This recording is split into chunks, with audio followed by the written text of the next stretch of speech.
அதில் நான் ஒரு பெரிய ஃபேன் ஆகிட்டேன். உத்தேஜ்கான அதை பார்த்துட்டு நினைக்கிறேன். இதை லைவில் காட்டலான்னு ஆசைப்படுறேன்.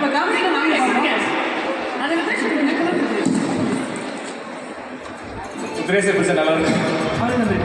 மைக் போட்டு வச்சுக்கோமா.